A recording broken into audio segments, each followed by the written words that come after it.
கிறிஸ்தேசுவுக்குள் மிகவும் பிரியமான அன்பு சகோதர சகோதரிகளே,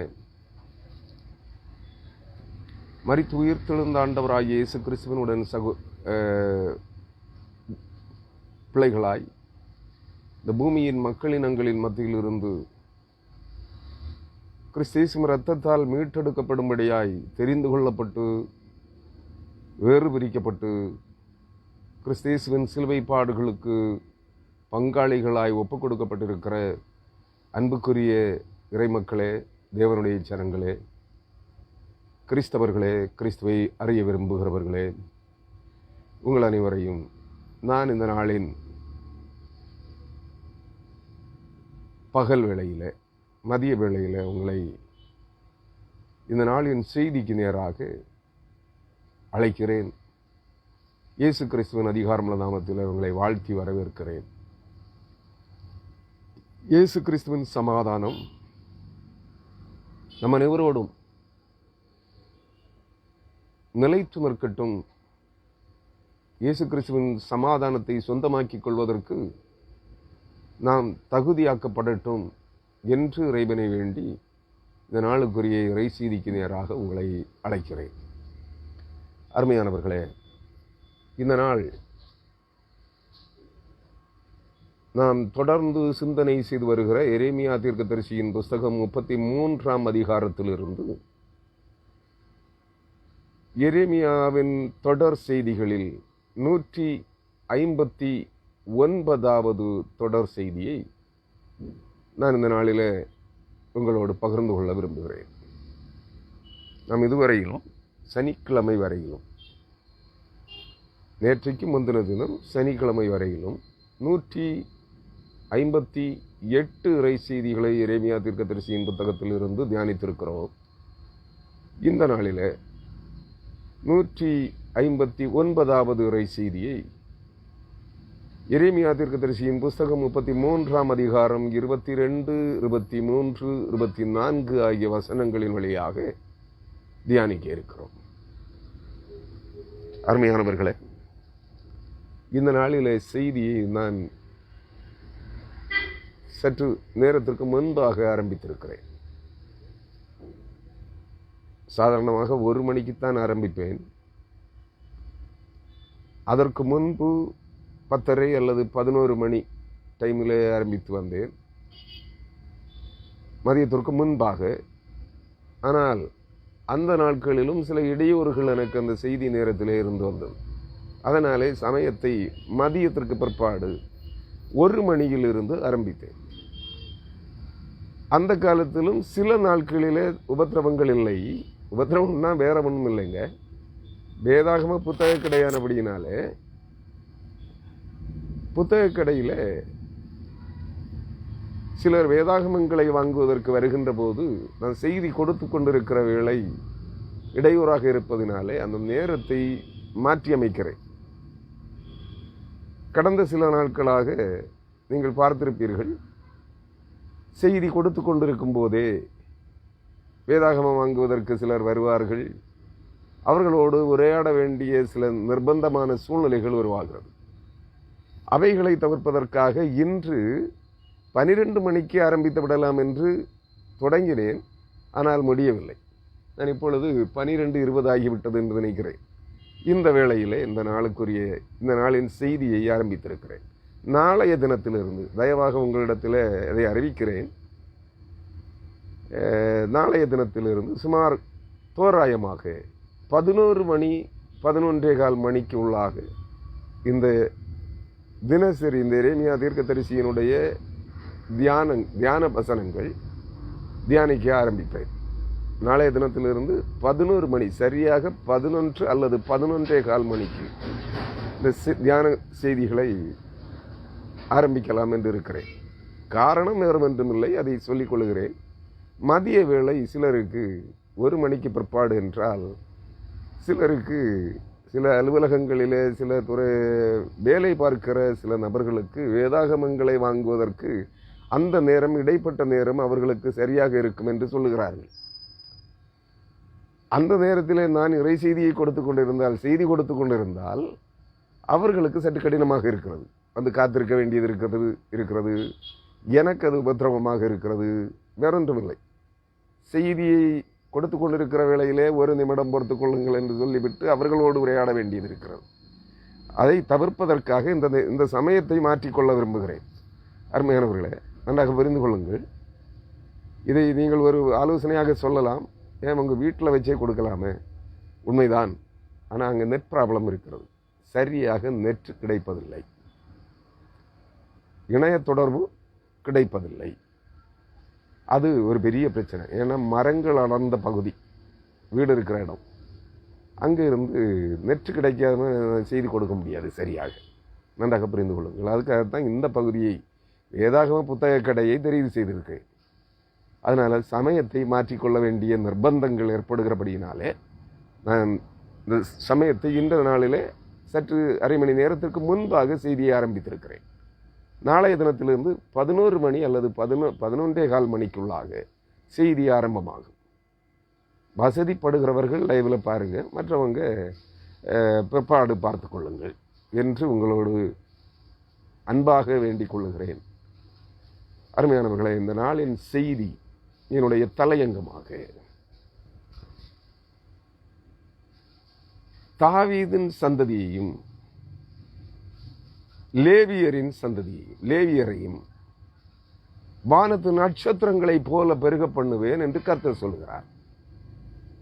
என்னுடைய தலையங்கம் தாவீதின் சந்ததியையும் லேவியரையும் வானத்து நட்சத்திரங்களைப் போல பெருக பண்ணுவேன் என்று கர்த்தர் சொல்லுகிறார். இதுதான் தலையங்கம்ங்க. செய்தி எரேமியா தீர்க்கதரிசியினுடைய 33ஆம் அதிகாரம் 22, 23, 24 ஆகிய வசனங்கள். அருமையானவர்களே, இந்த நாளுக்குரிய செய்தியாக எரேமியா தீர்க்கதரிசியின் தொடர் வியாக்கியான தியான செய்திகளில் இன்றைய செய்தி 159வது செய்தி. மனதில் வைத்துக் கொள்ளுங்கள். நான் இப்பொழுது அந்த 3 வேத வசனங்களையும் உங்களோடு படிக்க விரும்புகிறேன். உங்கள் வேதாகமங்களை எடுத்துக்கொள்ளுங்கள். எரேமியா தீர்க்கதரிசியின் புஸ்தகம் 33ஆம் அதிகாரம் 22, 23, 24 ஆகிய வசனங்கள். வானத்து நட்சத்திரங்கள் எண்ணப்படாததும் கடற்கரை மணல் அளக்கப்படாததுமாயிருக்கிறது போல நான் என் தாசனாகிய தாவீதின் சந்ததியையும் எனக்கு ஊழியம் செய்கிற லேவியரையும் வர்த்திக்க பண்ணுவேன் என்று கர்த்தர் சொல்லுகிறார். பின்னும் எரேமியாவுக்கு கர்த்தருடைய வார்த்தை உண்டாகி அவர் கர்த்தர் தெரிந்து கொண்ட 2 வம்சங்களையும் வெறுத்து போட்டார் என்று இந்த ஜனம் சொல்லி, தங்களுக்கு முன்பாக என் ஜனம் இனி ஒரு ஜாதி அல்ல என்று அதை தூசிக்கிறார்கள் என்பதை நீ காண்கிறதில்லையோ?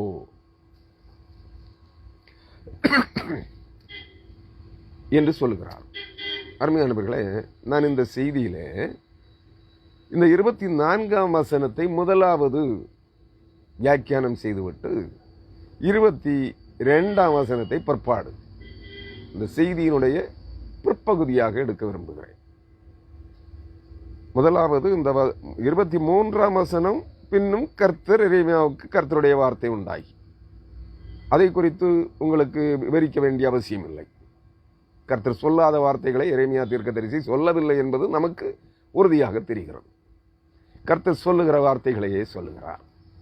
அந்த கர்த்தர் சொல்லுகிற வார்த்தை, அந்த வசனத்தை விட்டுவிட்டு நான் 24ஆம் வசனத்தை முதலாவது தியானிக்கவும் 22ஆம் வசனத்தை அதற்கு தொடர்ந்து தியானிக்கவும் விரும்புகிறேன். எதுக்காகனா வேற ஒன்றும் இல்லை, நம்முடைய புரிதலுக்காக என்பதை நீங்கள் மனதிலே வைத்துக் கொள்ளுங்கள். ஒரு நிமிடம் ஜெபிப்போம். எங்கள் அன்பும் இரக்கமும் கிருபையும் நிறைந்த, எங்கள் மேல் நீடிய தயவுள்ளவராயிருக்கிற, நீடிய பொறுமையுள்ளவராயிருக்கிற, எங்கள் மனமாற்றத்தை குறித்து நீர் பொறுமையோடு காத்திருக்கிற அன்பு நிறைந்த கடவுளே, இந்த நாளிலும் கூட நாங்கள்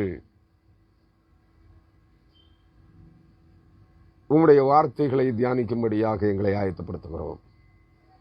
எரேமியா தீர்க்கதரிசியின் மூலமாய் நீர் முன்னுரைத்து வைத்திருக்கிற உங்களுடைய சத்திய வசனங்கள் எங்கள் வாழ்வுக்கும் எங்கள் விசுவாச வாழ்வுக்கும் கிறிஸ்தவ விசுவாச வாழ்வுக்கு பிரயோஜனமானவைகளாய் காணப்பட தேவரீர் எங்களுக்கு உதவி செய்யும்படியாக உங்கள் சமூகத்தில் மன்றாடுகிறோம். இந்த வேத வசனங்களிலே மறைந்திருக்கிற நீர் சொல்ல வருகிற ஜனங்களுக்கு உம்முடைய ஜனங்களுக்கு கூறி அறிவித்திருக்கிற மேலான சத்தியங்களை அந்த உண்மைகளை நாங்கள் கற்று அறிந்து கொள்ள எங்களுக்கு உதவி செய்யும். நாங்கள் ஒன்றுமில்லை ஆண்டவரே, ஆனால் ஒரே ஒரு விசுவாசம் எங்களுக்குள்ளே வேறுண்ட தொடங்கி இருக்கிறது.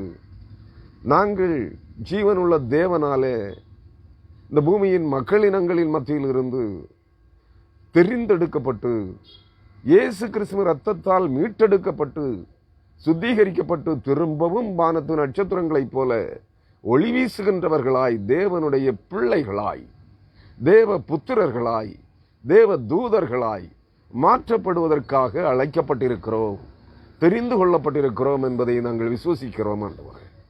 இந்த விசுவாசம் இன்னும் வளர்ந்து எங்களிலே வேரூன்றத்தக்கதாக கிருபை செய்யும். மரித்து உயிர்த்தெழுந்த ஆண்டவராய் இயேசு கிறிஸ்துவின் பெயராலே அவரை குறித்த சத்திய வேதவசன சத்தியங்களினாலே அவருடைய இரத்தத்தினாலே அவருடைய சிலுவை பாடுகளினாலே நாங்கள் மறுபடியும் புதுப்பிக்கப்படுகிறோம். வானத்து நட்சத்திரங்களைப் போல தேவகுமாரர்களைப் போல தேவ தூதர்களைப் போல நாங்கள் புத்திரவாக்கம் செய்யப்படும்படியாக தேவன் எங்களை முன்குறித்திருக்கிறார். உலகத்தின் ஜனக்கூட்டங்களின் மத்தியில் இருந்து எங்களை வேறு பிரித்திருக்கிறார், தெரிந்து கொண்டிருக்கிறார். கிறிஸ்தேசுவின் சிலுவை பாடுகளுக்கும் கிறிஸ்தேசுவின் இரத்தத்தினால் கழுவப்பட்டு பரிசுத்தமாக்கப்படுவதற்கும் எங்கள் ஆவி ஆத்துமா கிறிஸ்துவின் இரத்தத்தாலும் கிறிஸ்துவின் ஆவியாலும் உயிர்ப்பிக்கப்பட்டு மீட்டெடுக்கப்படுவதற்கும் தேவன் எங்களை கிறிஸ்துவின் சிலுவை பாடுகளுக்கும் கிறிஸ்துவின் இரத்தத்திற்கும் ஒப்பு கொடுத்திருக்கிறார் என்பதை நாங்கள் அறிந்து உணர்ந்து விசுவாசிக்க அந்த சத்திய வேத வசனங்களை நாங்கள் கை கொண்டு வாழ நீர் எங்களுக்கு கிருபை செய்யும்படியாய் உமது சமூகத்தில் மன்றாடுகிறோம்.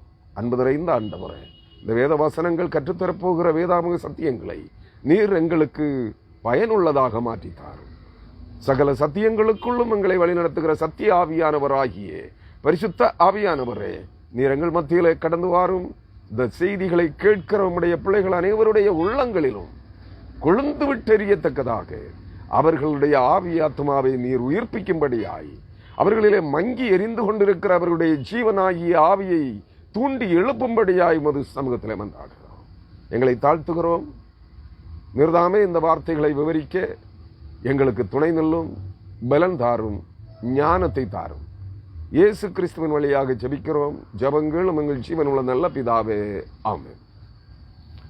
கிறிஸ்துவுக்குள் மிகவும் பிரியமான அன்பு சகோதர சகோதரிகளே, இந்த நாளிலும் கூட நான் மீண்டும் ஒரு முறை உங்களை இயேசுவின் நாமத்திலே வாழ்த்துகிறேன். இயேசு கிறிஸ்துவின் கிருபையுள்ள சமாதானம் நம் அனைவரோடும், கிறிஸ்துவின் வருகை மட்டும் கிறிஸ்துவுக்காக நாம் தகுதியாக்கப்படும் மட்டும் நம்மோடு இருக்கட்டும். அந்த தகுதியாக்கப்படுகிற காலங்களிலே நமக்கு போராட்டங்கள் உண்டு, உபத்திரவங்கள் உண்டு, நெருக்கங்கள் உண்டு, இக்கட்டுகள் உண்டு, இடையூறுகள் உண்டு, உபத்திரவங்கள் உண்டு என்பதை நான் முன்கூட்டியே கூறி அறிவிக்க விரும்புகிறேன். அருமையானவர்களே, இதுவரையிலும் நம்மை அடிமைப்படுத்தி இருந்த சத்ருவாகிய சாத்தானானவன் கிறிஸ்துவின் இரத்தத்தால் நாம் மீட்டெடுக்கப்படுகிறபடியினாலே, அவராலே விடுதலையாக்கப்பட்டிருக்கிறபடியினாலே அவன் நமக்கு சும்மா இருக்க மாட்டான், எதிர்த்து நிற்பான், பிரச்சனைகளை உருவாக்குவான்.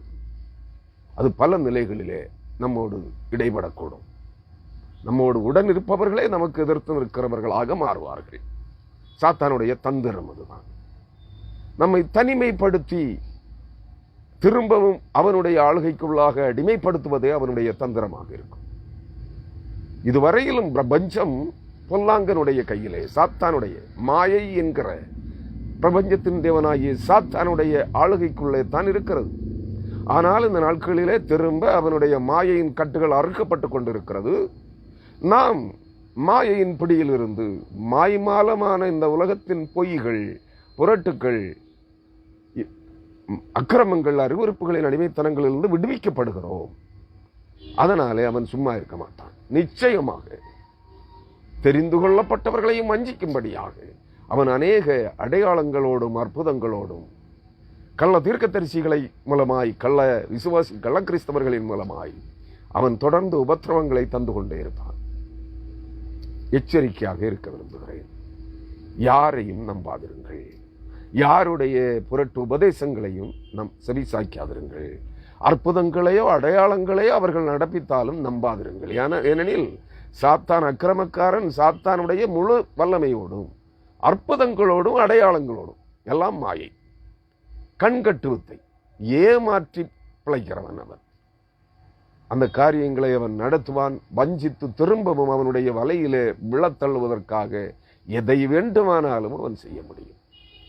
நன்றாக புரிந்து கொள்ளுங்கள். எச்சரிக்கையாக இருக்க விரும்புகிறேன், அழைக்கிறேன். தேவன் உங்களை தெரிந்து கொண்டிருக்கிறார் என்பது உண்மையானால், அவருடைய ஜீவ புஸ்தகத்திலே நம்முடைய பெயர்கள் எழுதப்பட்டிருக்கிறது என்பது உண்மையானால், சாத்தான் எவ்வளவு தான் வலை வீசினாலும், எத்தனை மாய வலைகளை விரித்தாலும், எத்தனை ஏஜென்ட்களை, அவனுடைய கள்ள தீர்க்கதரிசிகளை, கள்ள அப்போஸ்தலர்களை, கள்ள போதகர்களை, கள்ள கிறிஸ்தவர்களை இழுத்து அவனுடைய வலையிலே தள்ளுவதற்காக அனுப்பினாலும், எவ்வளவு பெரிய போராட்டங்களை கொண்டு வந்தாலும், உபத்திரவங்களை கொண்டு வந்தாலும், தேவனுடைய கரத்திலிருந்து உங்களையோ என்னையோ சத்ருவாலோ சாத்தானாலோ அவனுடைய சேனைகளாலோ இழுத்துக் கொள்ள முடியாது. ஆனால் நெருக்கங்களை, உபத்திரவங்களை, அவமானங்களை, வேதனைகளை தர முடியும். அதனால் தான் உங்களை எச்சரிக்கிறேன். மிகவும் எச்சரிக்கையாக இருங்கள். பல நிலைகளிலே இன்று வரை நண்பர்களாக இருந்தவர்கள் சில வேளைகளிலே எதிரிகளாய் மாறக்கூடும். காரணமே இருக்காது. அந்த நபருக்கு தெரியாது ஏன் இவரை நாங்கள் எதிர்க்கிறோம், ஏன் இவனை நேற்று வரை நன்றாகத்தானே இருந்தோம், இப்பொழுது ஏன் அவனை எதிர்க்கிறோம் என்கிற காரியம் அந்த எதிரிக்கே தெரியாது, புலப்படாது. ஏன்? அவனுடைய இருதயம் வஞ்சிக்கப்பட்டு விடும். நன்றாக புரிந்து கொள்ளுங்கள் அருமையானவர்களே. ஏனெனில் சாத்தான் சும்மா இருக்க மாட்டான்.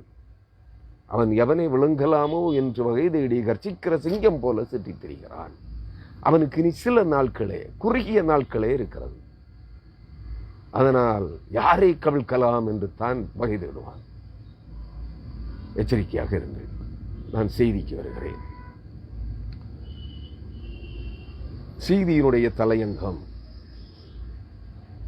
தாவீதின் சந்ததியையும் லேவியரின், கர்த்தருக்கு ஊழியம் செய்கிற லேவியரையும் கர்த்தர் வானத்து நட்சத்திரங்களைப் போல பெருக பண்ணுவேன் என்கிறார். நன்றாக புரிந்து கொள்ளுங்கள். அப்படி என்றால் அதனுடைய முழுமையான ஒரு ரகசிய வார்த்தையை நான் உங்களுக்கு சொல்லுகிறேன். பவுல், பேதுரு, பரிசுத்த யோவான் முதலான 3 அப்போஸ்தலர்களும் நிருப பகுதிகளிலே தெரிந்து கொள்ளப்பட்டிருக்கிற நாம் ராஜாக்களாய் தெரிந்து கொள்ளப்பட்டிருக்கிறோம். கிறிஸ்தவர்கள் நன்றாக புரிந்து கொள்ள வேண்டும். கிறிஸ்தவ விசுவாசிகள் அனைவரும் ராஜாக்களாயும் ஆசாரியர்களாயும் தெரிந்து கொள்ளப்பட்டிருக்கிறோம். பவுல் சொல்லுகிறார், ராஜரீக ஆசாரிய கூட்டமாய் தெரிந்து கொள்ளப்பட்டிருக்கிறோம். பேதுருவும் அதே சொல்லுகிறார், பரிசுத்த ராஜரீக ஆசாரிய கூட்டமாய் தெரிந்து கொள்ளப்பட்டிருக்கிறோம். யோவான் சொல்லுகிறார், வெளிப்படுத்தின விசேஷம் 1ஆம் அதிகாரத்திலே, நாம் ராஜாக்களாயும் ஆசாரியர்களாயும் தெரிந்து கொள்ளப்பட்டிருக்கிறோம். அப்படி என்றால் தேவன் இந்த பூமியின் ஜனக்கூட்டத்தில் இருந்து கிறிஸ்துவின் இரத்தத்தினால் மீட்டெடுக்கப்படுகிற, சிலுவை பாடுகளின் வழியாய் புடமிடப்பட்டு பரிசுத்தமாக்கப்படுகிற அனைத்து தேவ ஜனங்களையும், கிறிஸ்துவின் பெயரால் கிறிஸ்தவர்கள் என்று அழைக்கப்படுகிற அனைத்து தேவனுடைய பிள்ளைகளையும் 3 வகையாக பிரித்திருக்கிறார். ஒன்று, ராஜாக்களாய் அழைத்திருக்கிறார், தெரிந்து கொண்டிருக்கிறார். நன்றாக புரிந்து கொள்ள வேண்டும். ராஜாக்களாய் அபிஷேகம் பண்ணியிருக்கிறார், தெரிந்து கொண்டிருக்கிறார். 2வது, ஆசாரியர்களாய் தெரிந்து கொள்ளுகிறார். 3வது பிரிவு, ராஜரீக ஆசாரிய கூட்டமாய் தெரிந்து கொள்ளுகிறார். 3 பிரிவுகள் இருக்கிறது. அப்படியானால் தேவ ஜனங்களே, உண்மையான கிறிஸ்தவ தேவனுடைய பிள்ளைகளே, கிறிஸ்துவின் பிள்ளைகளே, கிறிஸ்தவர்களே, கிறிஸ்துவை போல மாற விரும்புகிறவர்களே, கிறிஸ்துவை பின்பற்ற ஆரம்பிக்கிறவர்களே, நாம் ராஜாக்களாக தெரிந்து கொள்ளப்பட்டிருக்கிறோம். அதாவது தாவீதின் சந்ததியாக, தாவீதின் சந்ததியாராக, அரசகுல மக்களாக தெரிந்து கொள்ளப்பட்டிருக்கிறோம். இனி நாம் அற்பரும் நீசரும் அல்ல, புறஜாதிகள் அல்ல.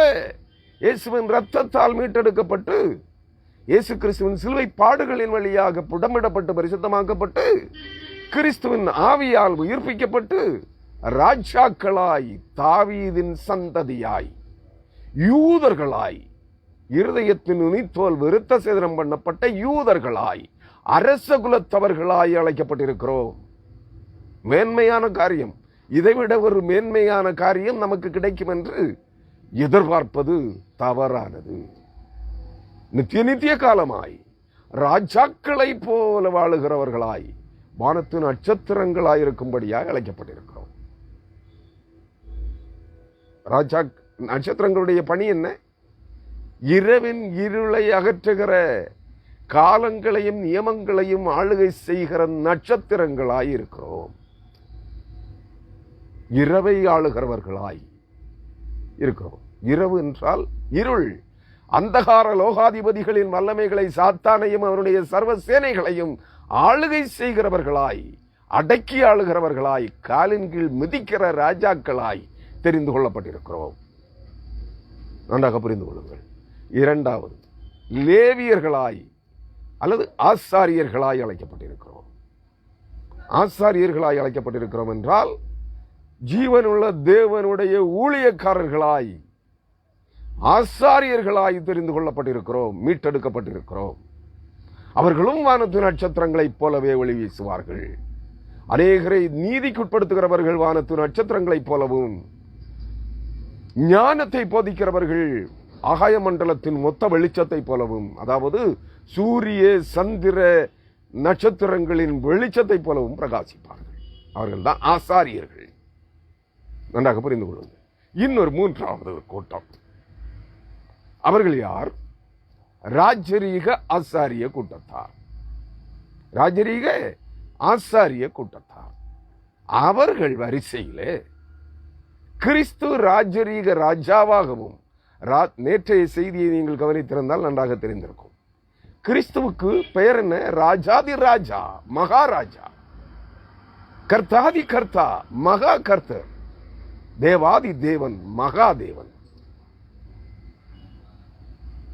ஒரே ஒரு வித்தியாசம் அதிலே உங்களுக்கு, நன்றாக நீங்கள் அதை புரிந்து கொள்ள வேண்டும். பாரம்பரிய யூதர்களிலும் இஸ்ரவேலர்களிலும் இருந்து தெரிந்து கொள்ளப்படுகிற தேவ ஜனங்கள் ராஜரீக ஆசாரிய கூட்டமாக இருப்பார்கள். நன்றாக புரிந்து கொள்ளுங்கள். ஏனெனில் அவர்கள் ஏற்கனவே பழைய உடன்படிக்கையின் காலத்திலேயே தேவனால் தெரிந்து கொள்ளப்பட்ட ஜனம். நமக்கு என்ன கிடைக்கிறது?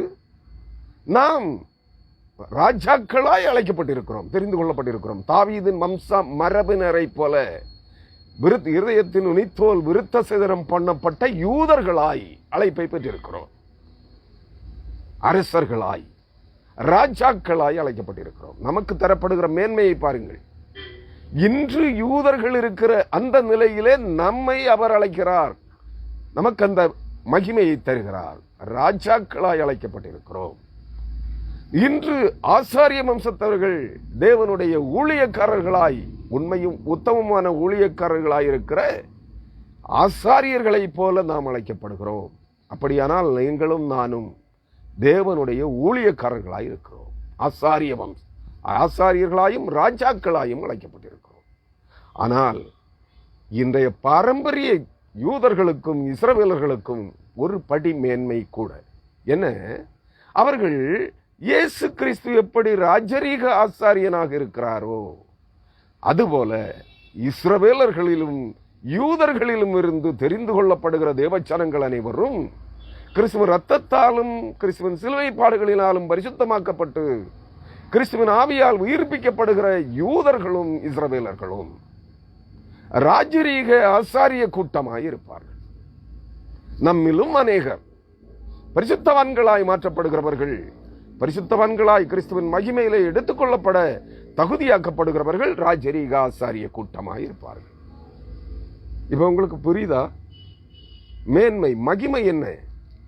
கிறிஸ்துவை ஆராதிக்கிறதினால், கிறிஸ்துவை உண்மையாகவும் உத்தமமாயும் கிறிஸ்துவை பணிந்து கொள்வதனால் உங்களுக்கும் எனக்கும் கிடைக்கப் போகிற மேன்மை என்ன தெரியுமா? அந்த பூமியின் மக்களுக்கும் புற ஜாதிகள் என்று அனைவராலும் அருவருக்கப்பட்ட ஜாதிகள், இது ஒரு ஜாதி அல்ல என்று, மனிதர்களே அல்ல என்று இழிவாக இழிவுபடுத்தப்பட்ட நிலையிலே வாழ்ந்து கொண்டிருந்த நமக்கு தேவன் தருகிற மேன்மையை பாருங்கள்.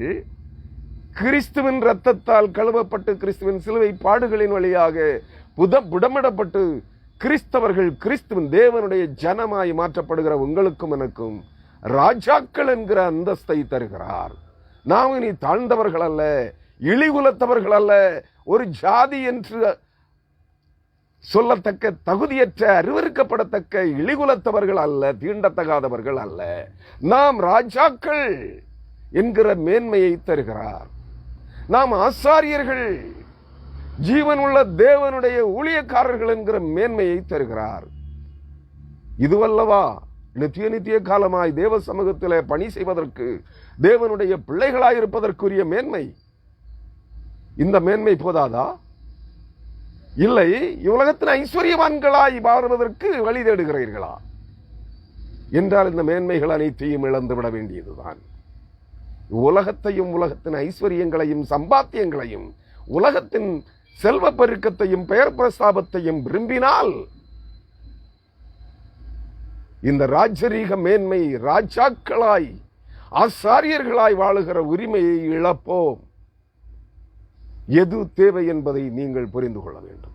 அருமையானவர்கள், ராஜரீக ஆசாரிய மேன்மையும் கூட நீங்கள் உத்தமமாய் உண்மையாய் இப்பொழுதே கர்த்தருக்கென்று உங்களை பரிசுத்தம் பண்ண விட்டுக் கொடுத்தால் பரிசுத்தவான்களாய் மாற்றப்பட்டு கிறிஸ்துவின் மகிமையிலே எடுத்துக் கொள்ளப்படுகிறவர்கள் ராஜரீக ஆசாரியர்களாய் மாற்றப்படுவீர்கள் என்பதை உறுதியாக உங்களுக்கு வேத வசனங்களின் வழியாக சொல்லிக்கொள்ள விரும்புகிறேன். அருமையானவர்களே, நான் இப்பொழுது இந்த ஆசீர்வாதங்களை சொந்தமாக்க வேண்டும் என்றால் வானத்துக்கும் பூமிக்கும் தேவன் நியமித்திருக்கிற நியமங்களை மாற்றி போட சாத்தான் கங்கணம் கட்டி கொண்டு செயலாற்றி கொண்டிருக்கிற இந்த நாட்களிலே, இந்த காலத்திலே, அருமையானவர்களே, சாத்தானுடைய மாயையின் கட்டுகள் அறுக்கப்பட்டு பொய்களும் புரட்டுகளும் ஒழிக்கப்படுகிற காலம் சமீபமாகி கொண்டிருக்கிறது. இந்த நாட்களிலே நாம் ஜாதிகள், ஒரு கூட்டம், ஒரு இன மக்கள் என்று சொல்லிக் கொள்வதற்கு தகுதியற்றவர்களாக இந்த தேசத்திலே, இந்த பூமியிலே வாழ்ந்து கொண்டிருக்கிறோம். அதைத்தான் உங்களுக்கு முதலாவது விவரிக்கப் போகிறேன். எரேமியா 33 அதிகாரம் 24 வசனம். கர்த்தர் தெரிந்து கொண்ட 2 வம்சங்களையும். எந்த 2 வம்சங்கள்? தாவீதின் சந்ததி, ராஜ வம்சம், அரச குலம். நீங்கள் நன்றாக புரிந்து கொள்ள வேண்டும். நான் சொன்ன வார்த்தைகளை நினைவில் வைத்துக் கொள்ளுங்கள். கிறிஸ்துவின் ரத்தத்தால் மீட்டெடுக்கப்பட்டு கிறிஸ்துவின் சிலுவை பாடுகளின் வழியாக பரிசுத்தமாக்கப்படுகிற நீங்களும் ராஜாக்களாய் அழைக்கப்பட்டிருக்கிறோம். அரச குலத்தவர்களாய், அதுவும் தேவனுடைய இருதயத்திற்கு ஏற்றவனாயிருக்கிற தாவீதினுடைய அரச வம்சத்தை சார்ந்தவர்களாய், ராஜாக்களாய் தெரிந்து கொள்ளப்பட்டிருக்கிறோம். இன்று இந்த தேசத்திலே நீங்களும் நானும் சில ஆண்டுகளுக்கு, சில நூற்றாண்டுகளுக்கு முன்பு, இப்பொழுதும் கூட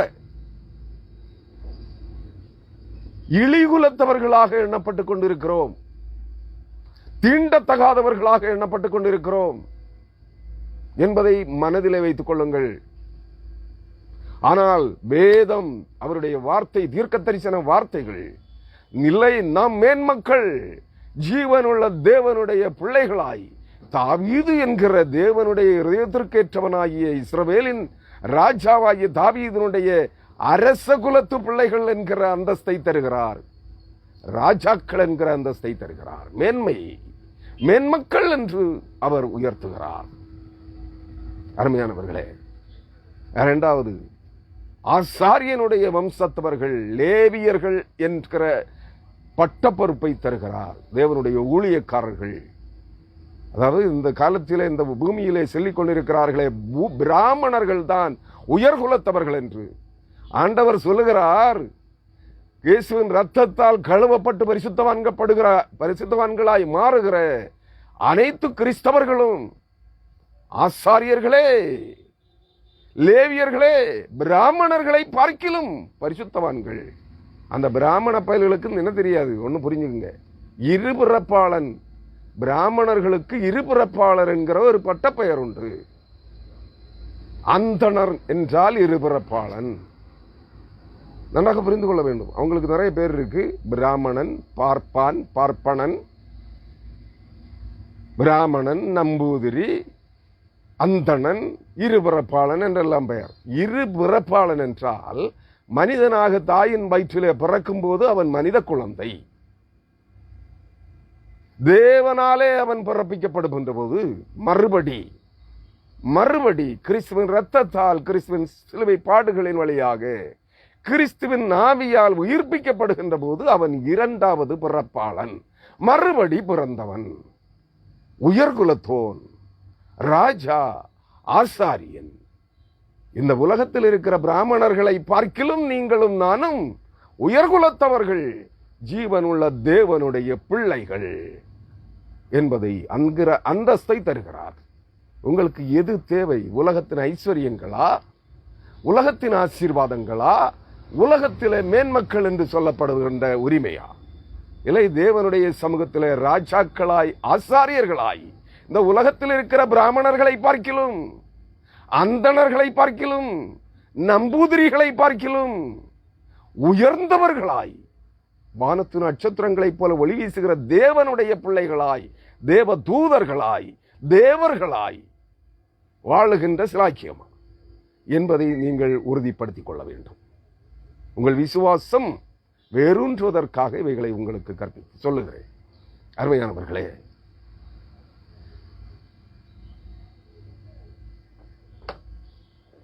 அந்த வசனம் என்ன சொல்லுகிறது? கர்த்தர் தெரிந்து கொண்ட 2 வம்சங்களையும், அதான் ஒன்று தாவீதின் அரச வம்சம். ஒரு வம்சம் அது. 2 வம்சத்துல ஒன்று இது தாவீதினுடைய அரச வம்சம். இது இஸ்ரவேலர்களாய் இருக்கிறவர்களுக்கும் பொருந்தும். யூதர்கள் என்று சொல்லிக் கொண்டிருக்கிற சிதறடிக்கப்பட்ட யூதர்களுக்கும் இஸ்ரவேலர்களுக்கும் இந்த வார்த்தைகள் பொருந்தும். நன்றாக புரிந்து கொள்ள வேண்டும். அதைத்தான் நான் மற்ற செய்திகளிலே பிரசங்கித்திருக்கிறேன். பூமி எங்கும் சிதறி போய் இன்று தாங்கள் இன்னார் என்று அறியாமல் நாங்கள் இஸ்ரவேலின் 12 கோத்திரங்களை சார்ந்தவர்களா இல்லையா, யூதர்களா இல்லையா என்று தெரியாமல் பல்வேறு ஜாதிகளிலே, ஜாதிய பெயர்களிலே அழைக்கப்படுகிற, அறியப்படுகிற நம் அனைவருக்கும் இது பொருந்தும். ஏனெனில் நான் ஒன்றை தெளிவாக அறிந்து வைத்திருக்கிறேன். அதை உங்களுக்கு பலமுறை சொல்லியும் இருக்கிறேன். நான் யூத வேதியர் குலத்தை சார்ந்தவன். வேத பண்டிதர்களான, ஆசாரிய வம்சத்தவர்களான பாண்டிய வம்சத்தை சார்ந்தவன். சிவகோத்திரத்து பாண்டியன் என்பது எனக்கு நன்றாக தெரியும். சிவகோத்திரம் என்றால் லேவி கோத்திரம்.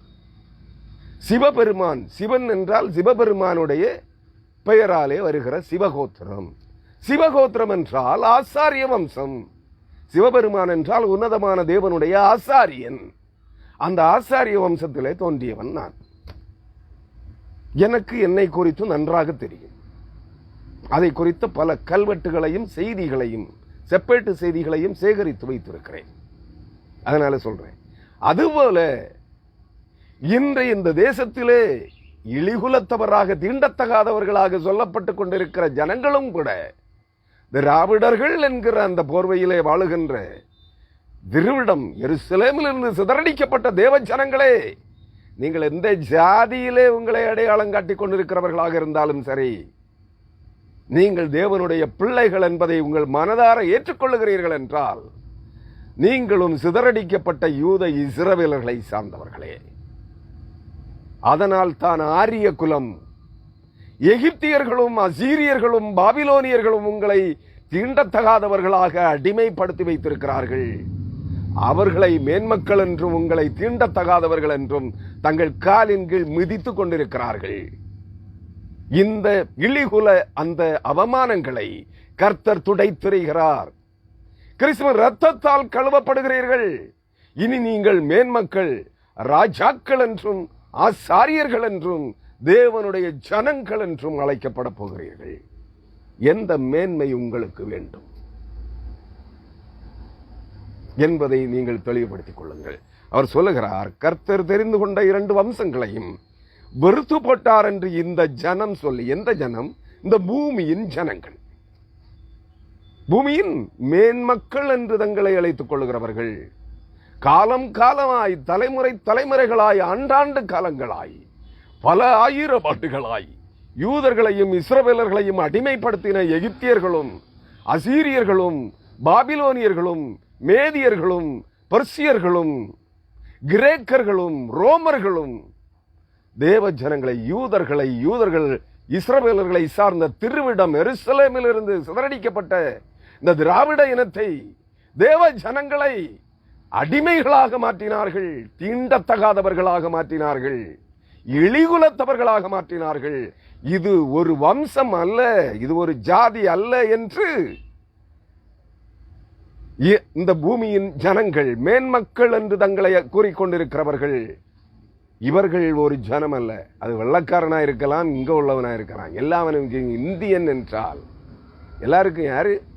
இந்தியர்கள், திராவிடர்கள் என்றால், கருப்பினத்தவர்கள் என்றால் ஒரு பகடைக்காயை போல எண்ணுகிறார்கள். நன்றாக புரிந்து கொள்ளுங்கள்.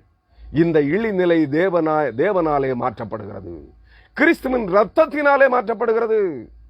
நீங்கள் சுத்திகரிக்கப்படுவதற்காக கிறிஸ்துவின் சிலுவை பாடுகளின் வழியாக பயணித்துத்தான் ஆக வேண்டும். இந்த புறம்போக்கு தீர்க்கதரிசிகளும் அப்போஸ்தலர்களும் சொல்லுவது போல தண்ணீரிலே முழுகினால் நீங்கள் பரிசுத்தமாக முடியாது. இந்த தீண்டத்தகாதவர்கள், இழிகுலத்தோர் என்கிற இந்த பட்டம், இந்த அவமான சொல் உங்களை விட்டு அகற்றப்படாது. உலகத்திலே வேண்டுமானால் நீங்கள் ஐஸ்வர்யவான்களாய் வாழலாம். நன்றாக புரிந்து கொள்ளுங்கள். அருமையான கிறிஸ்தவர்களே, அங்கே நீங்கள் இதைத்தான் தெளிவாக கற்றுக்கொள்ள வேண்டும். இந்த ஜனம் ஒரு 2 வம்சங்களையும், கர்த்தர் தெரிந்து கொண்ட 2 வம்சங்களையும் வெறுத்து போட்டார் என்று இந்த ஜனம் சொல்லி, இந்த உலகத்தவர்கள், உலகத்துக்குரியவர்கள் சொல்லி, தங்களுக்கு முன்பாக என் ஜனம், கர்த்தருடைய ஜனம், தேவ ஜனம், கிறிஸ்துவின் ஜனம், இது ஒரு ஜாதி அல்ல என்று அதை தூசிக்கிறார்கள் என்பதை நீ காண்கிறதில்லையோ? அன்பானவர்களே, உங்களுக்கு புரிகிறதா? கிறிஸ்துவை ஆராதிக்கிறவர்கள் அனைவரும் தீண்டத்தகாதவர்கள், இழிகுலத்தவர்கள் என்று தானே சொல்லுகிறார்கள். அப்படித்தானே சொல்லுகிறார்கள். மாட்டிறைச்சியை சாப்பிடுகிறவர்கள், ஆட்டை சாப்பிடுகிறவர்கள் எல்லாம் இழிகுலத்தோர் என்று சொல்லுகிறார்கள். அப்படித்தானே? பன்றியை பலியிடுகிறவனும் பன்றி இறைச்சியை சாப்பிடுகிறவனும் மேல் மக்களாம். அருவருப்பான ஜீவஜந்து பன்றி. அதை பலியிடுகிறவனும் அதன் இறைச்சியை சாப்பிடுகிறவனும் மேல் மக்களாம். உலகம் எங்கே இருக்கிறது? பொய்யை சத்தியமாக மாற்றுகிறார்கள், சத்தியத்தை பொய்யாக மாற்றுகிறார்கள், உண்மையை பொய்யாக்குகிறார்கள். இந்த ஒரு ஜாதி அல்ல என்று அருவருப்பாய் எண்ணப்படுகிற, தீண்டத்தகாதவர்களாய், இழிகுலத்தவர்களாய் எண்ணப்படுகிற தேவனுடைய ஜனங்களே, கிறிஸ்துவின் இரத்தத்தால் புதுப்பிக்கப்படுவதற்கு, கழுவப்படுவதற்கு, பரிசுத்தமாக்கப்படுவதற்கு உங்களை கையளியுங்கள். நீங்கள் ஜீவனுள்ள தேவனுடைய பிள்ளைகள் என்பதை விசுவாசியுங்கள். ஒரே வழி கிறிஸ்துவின் சிலுவை, ஒரே வழி கிறிஸ்துவின் இரத்தம், ஒரே ஜீவன் கிறிஸ்துவின் ஜீவன். அதான் அதை பெற்றுக்கொள்வதற்கு உங்களை தகுதிப்படுத்துங்கள். கர்த்தரோடு நெருங்கி வாழத் தொடங்குங்கள். தீர்க்கதரிசிகளோடு அல்ல, அப்போஸ்தலர்களோடு அல்ல, போதகர்களோடு அல்ல, உங்கள் செவிக்கின்பமான செய்திகளை வாரி தருகிற, அள்ளித்தருகிற இந்த புறம்போக்கு ஊழியக்காரர்களோடு அல்ல, கர்த்தருடைய வசனங்களோடு ஒன்றித்து வாழ பழகுங்கள். அப்பொழுது இந்த இழி சொல் உங்களை விட்டு மாற்றப்படும் என்று கர்த்தர் சொல்லுகிறார். இனி அது ஒரு ஜாதி அல்ல என்று அதை தூசிக்கிறார்கள் என்பதை நீ காண்கிறதில்லையோ? நீங்கள் கண்டும் கேட்டும் அனுபவித்தும் இருக்கிறீர்களே. அருமையான கிறிஸ்தவர்களே, நீங்கள் கண்டும் கேட்டும் அனுபவித்தும் கொண்டிருக்கிறீர்கள். இது இதற்கு முன்பு அனுபவித்தீர்கள், இப்பொழுது அனுபவித்துக் கொண்டிருக்கிறீர்கள்.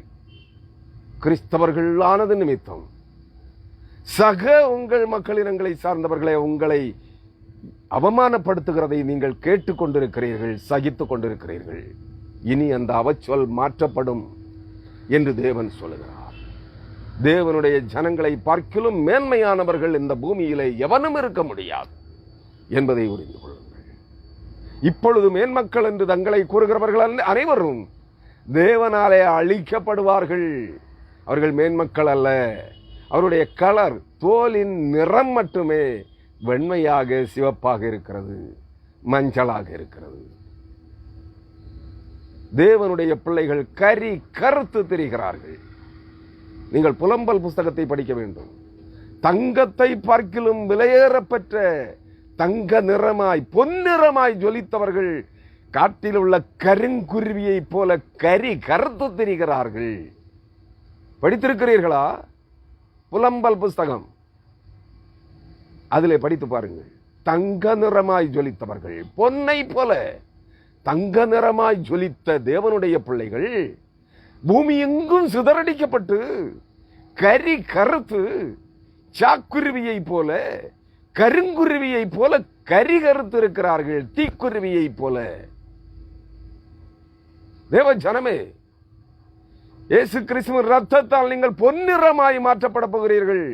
அடுப்பு நடியில் கிடக்கிறவர்களைப் போல இருந்தாலும், கரி கருத்து இருந்தாலும். சங்கீதம் 64ஆம் அதிகாரம் ஒரு வசனம் சொல்லுகிறது, நீங்கள் அடுப்பு நடியில் கிடக்கிறவர்களாயிருந்தாலும். அடுப்பு நடியில் என்ன இருக்கும்? எரிந்து மீதமாய் போன கொள்ளிக்கட்டைகள், கரு கருவென்று இருக்கிற கொள்ளிக்கட்டைகளை போல இருக்கிற தேவனுடைய ஜனங்களே, நீங்கள் அலங்கரிக்கப்பட்ட வெள்ளியின் புறா சிறகுகள் போலவும், வெள்ளி, சுத்த வெள்ளி, வெள்ளியினால் செய்யப்பட்ட பாத்திரங்கள் போலவும், பொன்னினால், பசும் பொன்னினால் அலங்கரிக்கப்பட்ட புறாச்சிறகுகள் போலவும் இருப்பீர்கள். நீங்கள் திரும்பவும் தீக்குருவிகளைப் போல கரிகருத்து இருக்கிற, அடுப்பு நடியில் இருக்கிற கொள்ளிக்கட்டைகளைப் போல கரிகருத்து இருக்கிற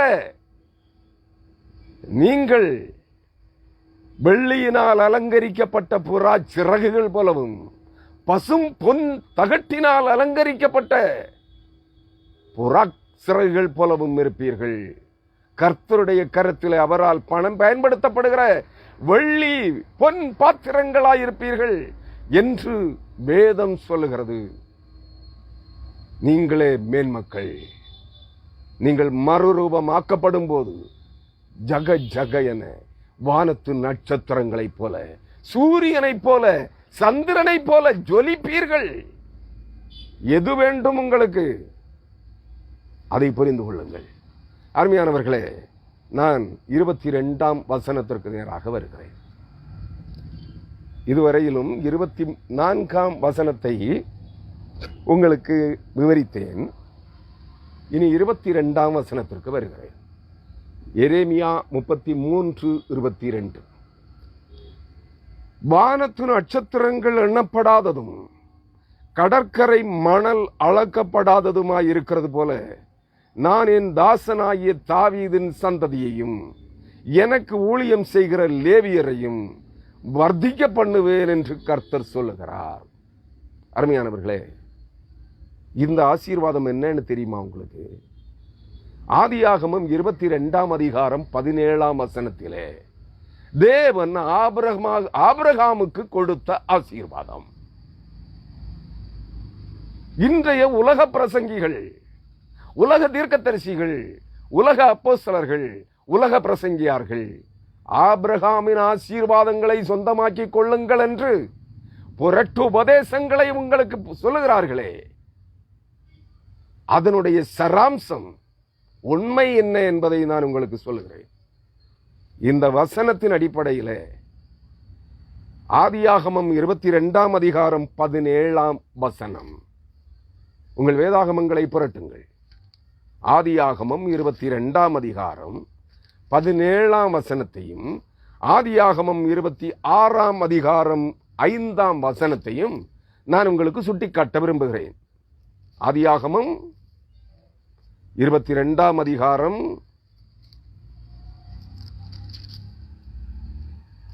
17ஆம் வசனம். அங்கே என்ன சொல்லப்படுகிறது?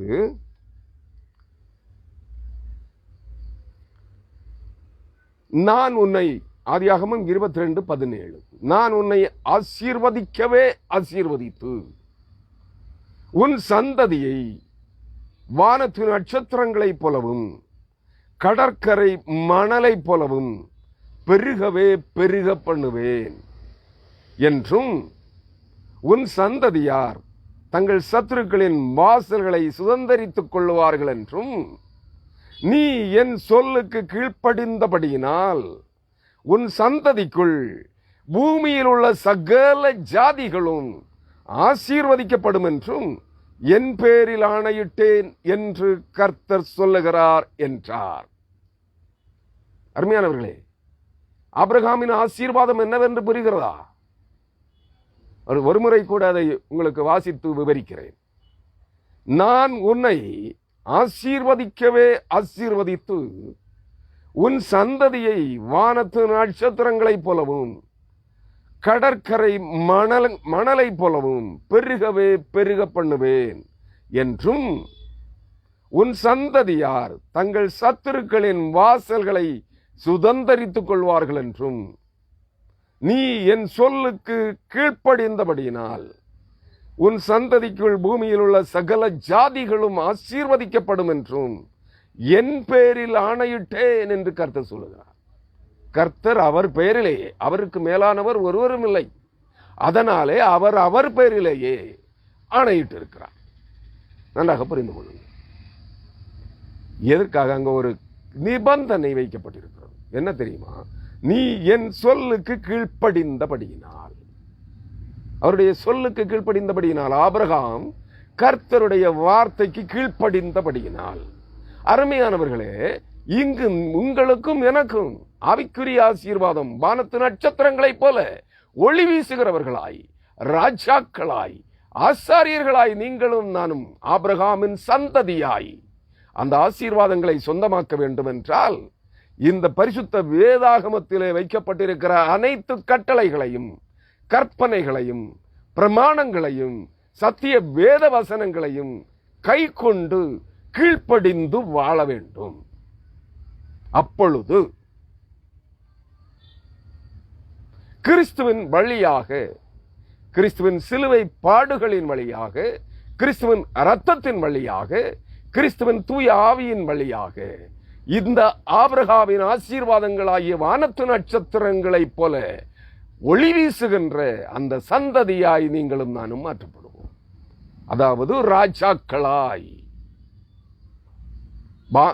வானத்தையும் பூமியையும் ஆளுகிற நியமங்கள் வானத்து நட்சத்திரங்களுக்கும் சூரியனுக்கும் சந்திரனுக்கும் தான் கொடுக்கப்பட்டிருக்கிறது.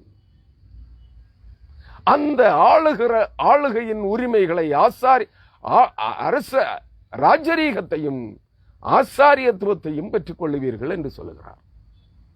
புரியுதா? கர்த்தருடைய வார்த்தைகளுக்கு கீழ்ப்படியுங்கள். வார்த்தையானவராகிய கிறிஸ்துவுக்கு கீழ்ப்படியுங்கள். அவருடைய ஜீவ போதனைகளுக்கு கீழ்ப்படியுங்கள்.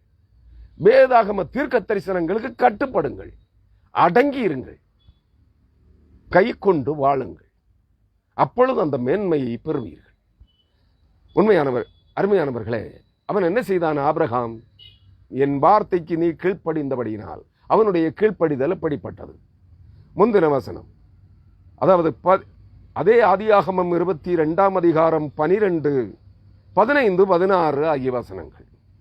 கர்த்தருடைய தூதனானவர் 2ஆம் தரம் வானத்திலிருந்து ஆபிரகாமை கூப்பிட்டு, உன் புத்திரன் என்றும் உன் ஏக சுதன் என்றும் பாராமல் அவனை ஒப்பு கொடுத்து இந்த காரியத்தை நீ செய்தபடியால்.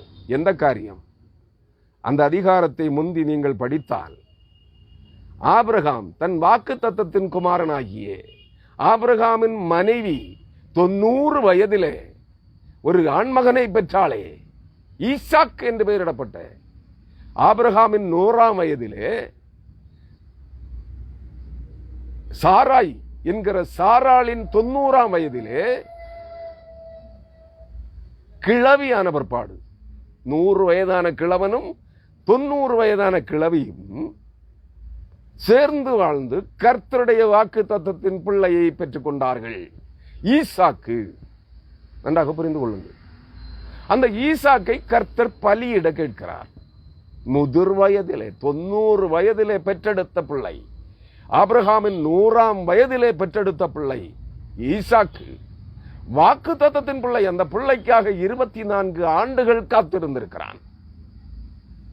ஏனெனில் ஆகாருக்கு இஸ்மவேலை பெற்று இஸ்மவேலின் 24ஆம் வயதிலே தான் ஈசாக்கு பெறப்பட்டான். 24 வருடங்கள் வாக்கு தத்தத்தின் பிள்ளைக்காக காத்திருந்தவன் ஆபிரகாம். 1 வருடம் 2 வருடம் அல்ல. அருமையானவர்களே, அந்த பிள்ளையை கர்த்தர் அவருக்கு பலி செலுத்த கேட்கிறார். நீங்களும் நானும் அறிந்தது தானே, ஆபிரகாம் பிள்ளையின் கழுத்திலே தலையிலே ஒரு கட்டு விறகை வெட்டி அவன் தலையிலே கட்டி கொடுத்து மலைக்கு, கர்த்தர் காண்பித்த மலைக்கு, மோரியா மலைக்கு கொண்டு செல்கிறான். பிள்ளையின் தலையிலே, பிள்ளையை பலியிடுவதற்கு விறகு கட்டை சுமக்கிறது அந்த பிள்ளை. மலையிலே சென்று கர்த்தர் காண்பித்த மலையிலே பலிபீடத்தை கட்டுகிறான். பிள்ளையை ஈசாக்கு 100 வயதிலே பெற்றெடுத்த பிள்ளை, 24 வருடங்கள் அந்த பிள்ளைக்காக காத்திருந்து பெற்ற பிள்ளை. அந்த பிள்ளையை கைகளையும் கால்களையும் கட்டி பலிபீடத்தின் மேல் கிடத்துகிறான். பிள்ளை கேட்கிறது, தகப்பனே, விறகு இருக்கிறது, நெருப்பு இருக்கிறது, வெட்டுகிற ஆயுதம் இருக்கிறது, ஆடு எங்கே? ஈசாக்கு, ஆபிரகாம் சொல்லுகிறான், பிள்ளையினிடத்திலே கர்த்தர் பார்த்துக் கொள்ளுவார். பிள்ளையும் நம்பினது, ஈசாக்கும் நம்பினான். ஆனால் மலையின் உச்சியிலே சென்றபோது கற்களை எடுத்து பலிபீடங்களை கட்டுகிறான். விறகை பலிபீடத்தின் மேல் அடுக்குகிறான். அந்த விறகை கட்டை சுமந்து சென்ற ஈசாக்கை, பிள்ளையை கைகளையும் கால்களையும் கட்டி பலிபீடத்தின் விறகு கட்டைகளின் மேல படுக்க வைக்கிறான். பிள்ளை எதிர்த்து பேசவில்லை. ஆயுதத்தை எடுத்து வெட்டுக்கத்தியை தூக்கி ஓங்குகிறான் பட்டயத்தை. கர்த்தர் சொல்லுகிறார், ஆபிரகாமே, பிள்ளையாண்டான் மேல் கை போடாதே. அவனது விசுவாசம் சோதிக்கப்பட்டது. அருமையான கிறிஸ்தவனே, விசுவாசிகளின் தகப்பனாகிய ஆபிரகாமின் ஆசீர்வாதங்களை நீங்களும் நானும் சொந்தமாக்க வேண்டும் என்றால், ஆபிரகாம் அந்த ஆசீர்வாதத்தை தன் பிள்ளையை ஏகபுத்திரன் என்றும் பாராமல், வாக்கு தத்தத்தின் புத்திரன் என்றும் பாராமல், 100ஆம் வயதிலே பெற்றெடுத்த பிள்ளை என்றும் பாராமல் கர்த்தருக்கு பலியாக செலுத்த சென்றானே, அதே போல கர்த்தர் உன்னிடத்தில் இருக்கிற எதை கேட்டாலும் நீ கர்த்தருக்காக பலி செலுத்த தயாராக இருக்க வேண்டும் என்றால் மட்டுமே ஆபிரகாமின் ஆசீர்வாதத்தை நீயும் நானும் பெற்றுக்கொள்ள முடியும். மறந்து போகாதீர்கள், இந்த புறம்போக்கு தீர்க்கதரிசிகளும் அப்போஸ்தலர்களும் போதகர்களும் சொல்லுகிற ஆபிரகாமின் ஆசீர்வாதங்கள் உங்களுக்கு சொந்தமாகட்டும் என்று இந்த புறம்போக்கு பொய் வார்த்தைகளை நம்பாதிருங்கள். ஆபிரகாமின் ஆசீர்வாதம் இதுவே. வானத்து நட்சத்திரங்களைப் போல நீங்கள் ஆபிரகாமின் சந்ததியாய் மாற்றப்பட வேண்டும் என்றால் கிறிஸ்துவுக்காக உங்களை ஒப்புக் கொடுத்தே ஆக வேண்டும். கிறிஸ்துவின் சிலுவை பாடுகளுக்கு உங்களை ஒப்படைத்தே ஆக வேண்டும். கிறிஸ்துவின் இரத்தத்தால் கழுவப்படுவதற்கு நீங்கள் உங்களை ஒப்புக் கொடுத்தே ஆக வேண்டும். ஆபிரகாமின் சந்ததி கிறிஸ்துவே.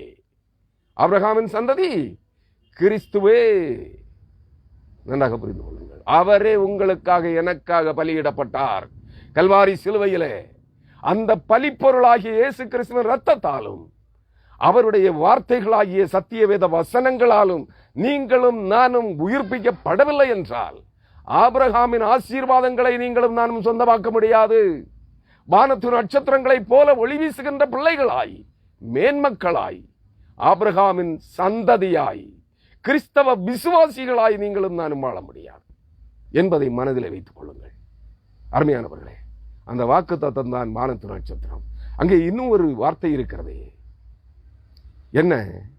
உன் சந்ததியை வானத்து நட்சத்திரங்களைப் போலவும் கடற்கரை மணலை போலவும் பெருக பண்ணுவேன். அருமையான கிறிஸ்தவனே, இன்று கடற்கரை மணலை போல வாழ்ந்து கொண்டிருக்கிறீர்கள். ஆண்டவராகிய இயேசு கிறிஸ்து சொல்லுவார், விசுவாச சோதனை உங்களுக்கு அனுமதிக்கப்படும் போது, அதான் உங்களுக்கு ஆரம்பத்திலே சொன்னேன், நீங்கள் இன்று கடற்கரை மணலை போல் இருக்கிறீர்கள். இயேசு கிறிஸ்துவினார் மணலின் மேல் கட்டின வீடு என்னுடைய விசுவாசத்தின் வீடு.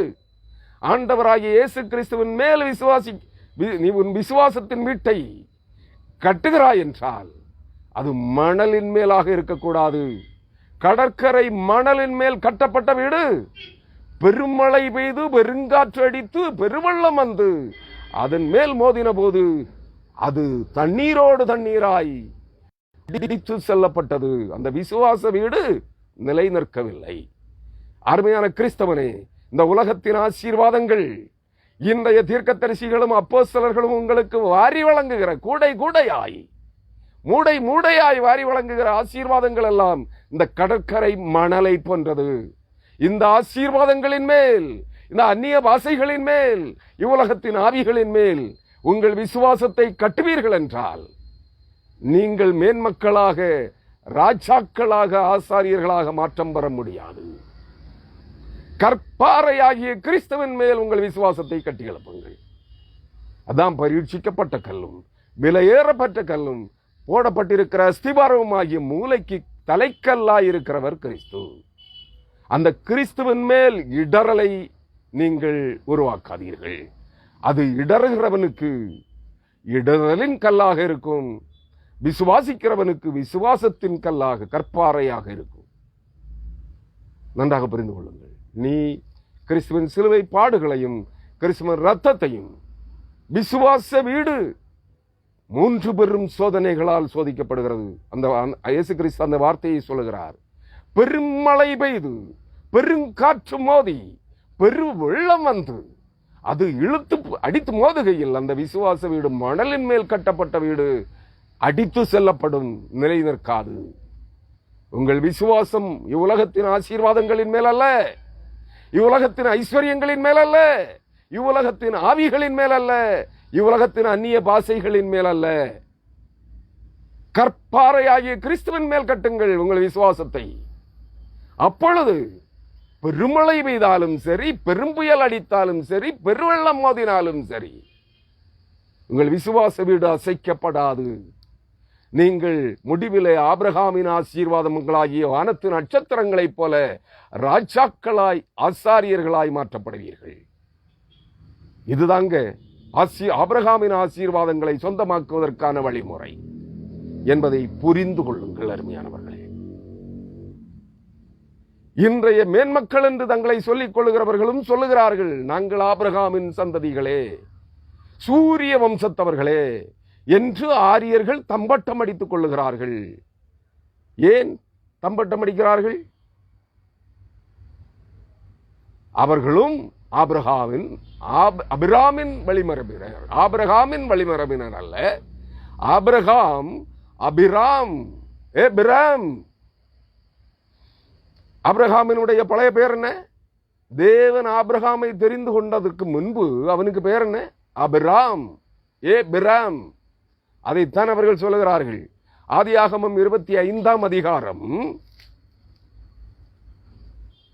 1 முதல் 3 வரையான வசனங்களை நீங்கள் படித்தால் உங்களுக்கு புரியும். அபிராம், அங்கே ஆபிரகாம் என்று சொல்லப்பட்டிருக்கிறது.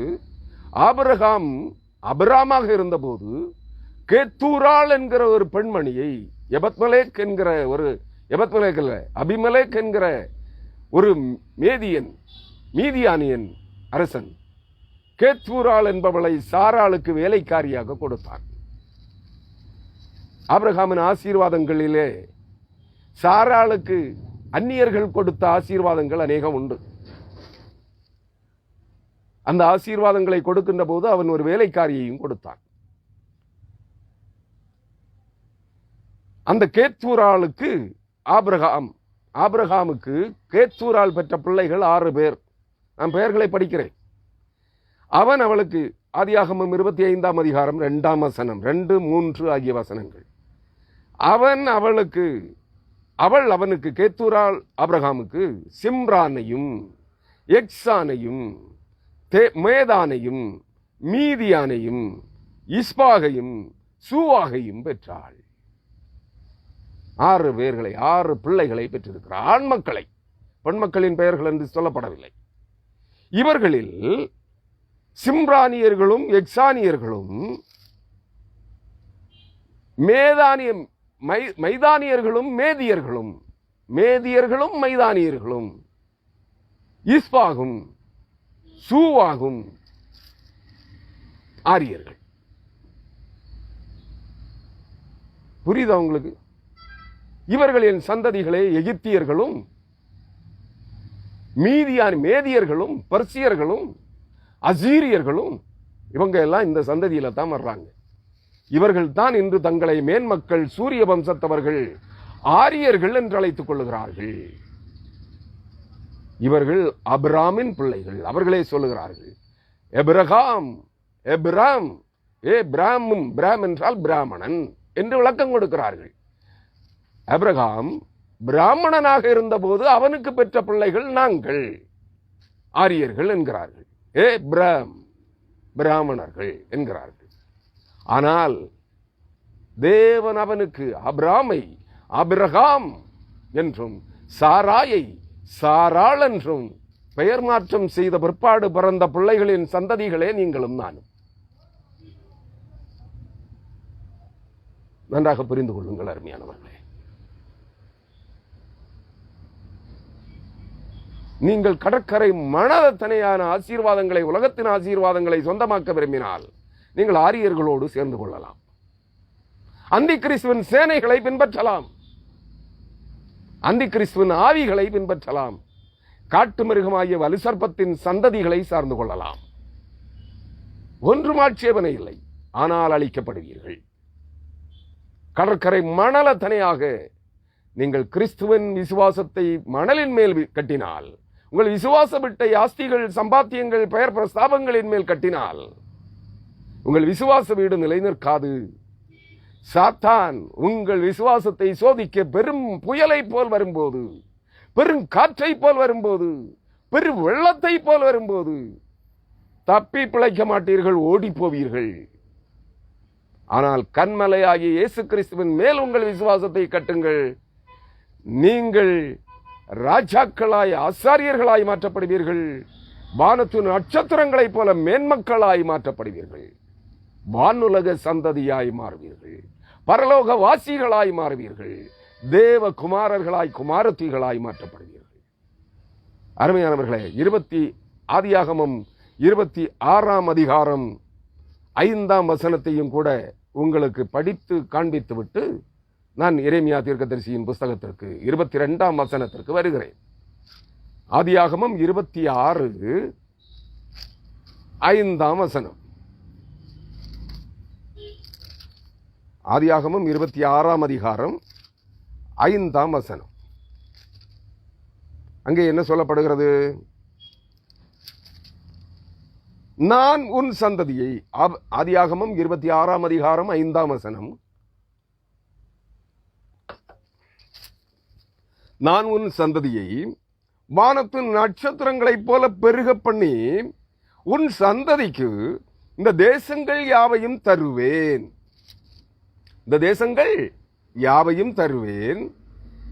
உன் சந்ததிக்குள் பூமியில் உள்ள சகல ஜாதிகளும் ஆசீர்வதிக்கப்படும்.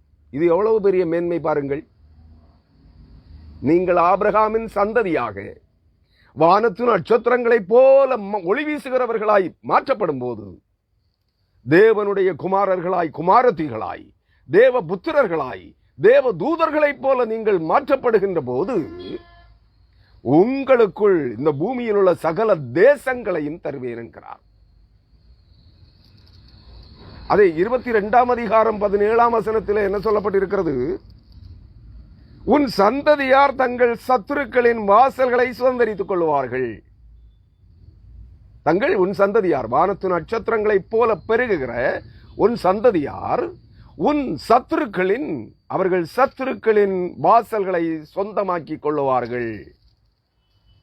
இன்று சத்துருக்களின் வாசஸ்தலங்கள் அனைத்தும் நீங்கள் தேவனுடைய பிள்ளைகளாய் வானத்து நட்சத்திரங்களைப் போல மாற்றப்படுகின்ற போது உலகத்தின் ஆசீர்வாதங்கள் அனைத்தும், சத்துருக்கள் அனுபவித்துக் கொண்டிருக்கிற அனைத்து ஆசீர்வாதங்களும் உங்களுக்கு சொந்தமாகும். சத்துருக்களின் வாசல்கள் வரை, அவர்கள் குடியிருப்புகள் வரை. இந்த வசனம் ஆதியாகமம் 26:5 சொல்லுகிறது, அந்நியரின் தேசங்கள் அனைத்தும் உங்களுக்கு சொந்தமாகும். எவ்வளவு பெரிய ஆசீர்வாதம் பாருங்கள். அது மட்டுமல்ல, அவர் சொல்லுகிறார், உன் சந்ததிக்கு இந்த தேசங்கள் யாவையும், தேசங்கள் என்றால் இஸ்ரவேல் தேசம் மட்டுமல்ல, இந்த பூமியில் உள்ள சகல தேசங்களும் சொந்தமாகும். அப்படி என்றால் கடற்கரை மணலத்தனையாயிருக்கிற இந்த பூமியின் மக்களினங்கள் அனைவரும் அழிக்கப்படுவார்கள். அவர்களுடைய சுதந்திர வீதங்கள், பாகங்கள், தேசங்கள், நாடுகள் அனைத்தும் வானத்து நட்சத்திரங்களைப் போல மாற்றப்படுகிற தேவனுடைய பிள்ளைகளுக்கு மாற்றப்படுகிறது, கிறிஸ்தவர்களுக்கு ஒப்புக் கொடுக்கப்படுகிறது. அருமையான கிறிஸ்தவனே, எது ஆசீர்வாதம்? உங்கள் தீர்க்கதரிசிகள் சொல்லுவது ஆசீர்வாதம் என்று நினைத்துக் கொண்டிருக்கிறீர்களா? மாய்மாலம், ஏமாற்று வித்தை என்பதை மனதிலே வைத்துக் கொள்ளுங்கள். அங்கே சொல்லுகிறார், உன் சந்ததிக்குள் வானத்து நட்சத்திரங்களைப் போல மாற்றப்படுகிற ஆபிரகாமின், விசுவாசிகளின் தகப்பனாகிய ஆபிரகாமின் சந்ததியாருக்குள், கிறிஸ்துவின், ஆபிரகாமின் சந்ததியாகிய கிறிஸ்துவின் ஜனங்களுக்கு, கிறிஸ்தவர்களுக்கு, கிறிஸ்தவர்களுக்குள், உண்மை கிறிஸ்தவர்களுக்குள், இந்த புறம்போக்கு கிறிஸ்தவத்திற்கல்ல, நீங்கள் இன்று காண்கிற இந்த புறம்போக்கு கிறிஸ்தவத்திற்கல்ல, உண்மையும் உத்தமமுமான கிறிஸ்தவ ஜனங்களுக்கு, புடமிடப்பட்டு பரிசுத்தமாக்கப்பட்டு பரிசுத்தவன்களாய் மாற்றப்படுகிற கிறிஸ்தவர்களுக்குள் பூமியில் உள்ள சகல ஜாதிகளும் ஆசீர்வதிக்கப்படும். ஏன்னா அந்த சந்ததிகளோடு சகல ஜாதிகளை சார்ந்தவர்களும், இஸ்ரவேலர்களோடு, யூதர்களோடு கூடி கலந்திருக்கிற அனைத்து மக்களினங்களும் கிறிஸ்துவை சொந்தமாக்குவார்கள். அந்த ஜனங்களுக்கெல்லாம் இந்த ஆசீர்வாதங்கள் சொந்தமாக்கப்படும். அதான் சொல்லுகிறார், உன் சந்ததிக்குள், கிறிஸ்துவின் பின்னடியார்களுக்குள், கிறிஸ்துவின் இரத்தத்தால், கிறிஸ்துவின் சிலுவை பாடுகளின் வழியாக புடமிடப்பட்டு பரிசுத்தமாக்கப்பட்டு, கிறிஸ்துவின் இரத்தத்தால் கழுவப்பட்டு, கிறிஸ்துவின் ஆவியால் உயிர்ப்பிக்கப்பட்ட கிறிஸ்தவர்களுக்குள், அவர்களே ஆபிரகாமின் சந்ததி, அவர்களே வானத்து நட்சத்திரங்களுக்கு ஒப்பானவர்கள், அவர்களுக்குள் கூடி கலந்திருக்கிற சகல பூமியின் ஜாதிகளை சார்ந்தவர்களும் சகல மக்களினங்களை சார்ந்தவர்களும் ஆசீர்வாதங்களை சொந்தமாக்குவார்கள். உன் சந்ததிக்குள் பூமியில் உள்ள சகல ஜாதிகளும் ஆசீர்வதிக்கப்படும் என்று சொல்லுகிறார். எது மேன்மை? எது ஆசீர்வாதம்? எது நித்திய ஆசீர்வாதம்? அந்த ஆசீர்வாதங்களை சொந்தமாக்குவதற்கு கிறிஸ்துவின் சிலுவை பாடுகளின் வழியாக சத்திய வசனங்களை கை கொண்டு, அந்த வசனங்களுக்கு கீழ்ப்படிந்து, கிறிஸ்துவின் சிலுவை பாடுகளின் வழியாக பயணியுங்கள். விசுவாச வாழ்க்கையிலே மழையோ, பெரும்புயலோ, பெருங்காற்றோ, கொள்ளை நோய்களோ, பஞ்சமோ, பட்டயமோ வந்தாலும், அந்தி கிறிஸ்துவின் சேனைகளோ வந்து மோதினாலும் உங்கள் விசுவாச வீடை தகர்க்க முடியாது. கிறிஸ்துவின் மேல், கண்மலையாகிய கிறிஸ்துவின் மேல், சிலுவை நாதராகிய ரத்தம் சிந்தி மரித்து உயிர் தொழுந்த இயேசு கிறிஸ்துவின் மேல் உங்கள் விசுவாசத்தை ஒன்ற கட்டி விசுவாசத்திலே வளர பாருங்கள். அருமையானவர்களே, அப்பொழுது சத்ருவின் சேனைகள் உங்கள் காலின் கீழ் மடங்கும். கர்த்தர் அவைகளை உங்கள் காலின் கீழ் மடக்குவார் என்பதை புரிந்து கொள்ளுங்கள். அதான் சொன்னார், சாத்தானுக்கு எதிர்த்து நில்லுங்கள், அவன் உங்களை விட்டு ஓடி போவான். இயேசுவின் நாமத்தினாலே, மரித்து உயிர் தெழுந்த இயேசு கிறிஸ்துவின் நாமத்தினாலே, அவருடைய இரத்தத்தினாலே, அவருடைய தூய ஆவியினாலே, அவருடைய சத்திய வேத வசனங்களினாலே சாத்தானுக்கு எதிர்த்து நில்லுங்கள். உங்கள் சுய பலத்தினால் வேண்டாம், சுய ஞானத்தினால் வேண்டாம், அந்நிய ஆவிகளினால், அந்நிய பாஷையினால் சாத்தானுக்கு எதிர்த்து நிற்க வேண்டாம். நாறி போவீர்கள், அழிக்கப்படுவீர்கள். ஆனால் கிறிஸ்துவின் இரத்தத்தாலும் சத்திய வேத வசனங்களாகிய வேத பிரமாணங்களின் கட்டளைகளினாலும், கிறிஸ்துவின் சிலுவை பாடுகளினாலும், கிறிஸ்துவின் இரத்தத்தினாலும், கிறிஸ்துவின் ஆவியினாலும், அவைகளின் மேல் கொண்ட உங்கள் பற்றுறுதியாகிய விசுவாசத்தினாலும் சாத்தானுக்கும் அவனுடைய சேனைகளுக்கும் எதிர்த்து நில்லுங்கள். ஓடி போவார்கள், உங்கள் காலின் கீழ் மடங்குவார்கள்.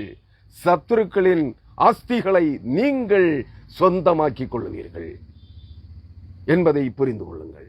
எரேமியா 33:22 அப்பொழுது வானத்து நட்சத்திரங்கள் எண்ணப்படாததும் கடற்கரை மணல் அளக்கப்படாததுமாயிருக்கிறது போல இதுவரையிலும் இந்த பிரபஞ்சத்தில் ஒருவனும் வானத்து நட்சத்திரங்களை எண்ணினதில்லை. இன்றைய வளர்ச்சி பெற்ற வானியல் விஞ்ஞானம் அறிவியல் எந்த ஆராய்ச்சி கூடமும் உலகத்தில் இருக்கிற எந்த விண்வெளி ஆராய்ச்சியாளர்களும் இதுவரையிலும் வானத்தின் நட்சத்திரங்களை எண்ணி தொகையிட்டதில்லை. கடற்கரை மணலை எண்ணி தொகையிட்டதில்லை. அருமையானவர்களே, வேதம் சொல்லுகிற வார்த்தைகள் என்றும் விஞ்ஞானிகளால் கண்டுபிடிக்க முடியாதவைகளாய் இருக்கிறது. மாற்று சமய நூல்களால் அளவிட முடியாததாய் இருக்கிறது. அவர்கள் சொல்லுகிறார்கள் அவர்கள் தான் எல்லாவற்றையும் கண்டுபிடித்தார்களாம். அவர்களிடமிருந்து வேதாகமம் திருடப்பட்டதாம். இல்லை, ஒருபோதும் நம்பாதீர்கள், அது பொய். அவர்கள் பொய்யை சத்தியமாய் மாற்றுகிறார்கள், பொய்யை உண்மையாய் மாற்ற துடிக்கிறார்கள். பொய்கள் சத்தியங்களாய் இன்று பறைசாற்றப்படுகிறது. இன்று இருக்கிற உலக வரலாறு பொய்யானது, இந்திய வரலாறு பொய்யானது, தமிழக வரலாறு பொய்யானது, சகலமும் பொய். ஏனெனில் மாயை என்கிற பிசாசினுடைய ஆளுகைக்குள் சகலமும் பொய்கள் அனைத்தும் சத்தியங்களாய் மாற்றப்பட்டது. சத்தியங்கள் அனைத்தும் உண்மை அனைத்தும் பொய்களாய் மாற்றப்பட்டது. மாயையின் கட்டுகள் முழுவதுமாக அறுக்கப்பட்டு விலக்கப்படும் போது சத்தியம், யதார்த்தம், உண்மை, நீதி, நேர்மை, நியாயம் வெளிப்படும். அன்று அறிவீர்கள் எது சத்தியம், எது உண்மை, எது நீதி, எது நியாயம் என்பதை. அருமையானவர்களே, இங்கே வசனம் சொல்லுகிறது, வானத்து நட்சத்திரங்கள் எண்ணப்படாததும் கடற்கரை மணல் அளக்கப்படாததுமாயிருக்கிறது போல என் தாஸ் நான் என்றால் கர்த்தர், யாவே, யெகோவா என்கிற ஜீவனுள்ள தேவனாகிய கர்த்தர், நீங்களும் நானும் இன்று ஆராதித்துக் கொண்டிருக்கிற உயிர்த்தெழுந்த ஆண்டவராகிய இயேசு கிறிஸ்து சொல்லுகிறார், நான் என் தாசனாகிய தாவீதின் சந்ததியையும் எனக்கு ஊழியம் செய்கிற லேவியரையும் வர்த்திக்க பண்ணுவேன். வர்த்திக்க பண்ணுவேன் என்றால் பெருக பண்ணுவேன். கிறிஸ்துவின் நாமத்தால் கிறிஸ்தவர்கள் என்று அழைக்கப்படுகிற கிறிஸ்துவின் சிலுவை பாடுகளின் வழியாக கிறிஸ்துவின் சிலுவை பாடுகளுக்கு பங்காளிகளாய் மாறி பாட அனுபவித்து கிறிஸ்துவின் இரத்தத்தால் கழுவப்பட்டு கிறிஸ்துவின் ஆவியால் உயிர்ப்பிக்கப்பட்டவர்களுக்கு அவர்களை தேவன் ராஜாக்களை போல, தாவீதின் வம்சத்தாரை, தாவீதின் சந்ததியை போல ராஜாக்களாயும் லேவியரை ஆசாரியர்களைப் போல லேவியர்களாய் ஆசாரியர்களாயும் மாற்றுவேன், பெருக பண்ணுவேன் என்கிறார். எப்படி பெருக பண்ணுவார்?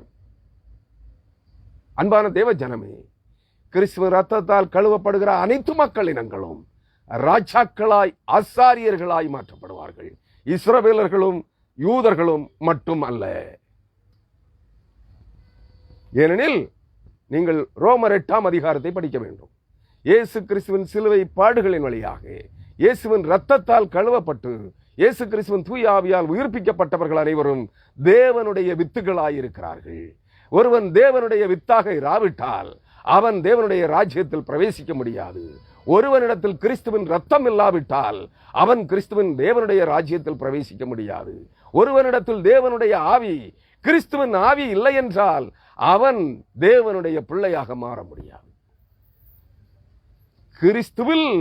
கிறிஸ்துவின் சிலுவை பாடுகளின் வழியாக கிறிஸ்துவின் ரத்தத்தால் கழுவப்பட்டு கிறிஸ்துவின் ஆவியால் உயிர்ப்பிக்கப்பட்டவனே தேவனுடைய பிள்ளை, தேவனுடைய வித்து, கிறிஸ்துவின் வித்து, கிறிஸ்துவின் சனம் என்பதை மறந்து போகாதீர்கள். அவர்களை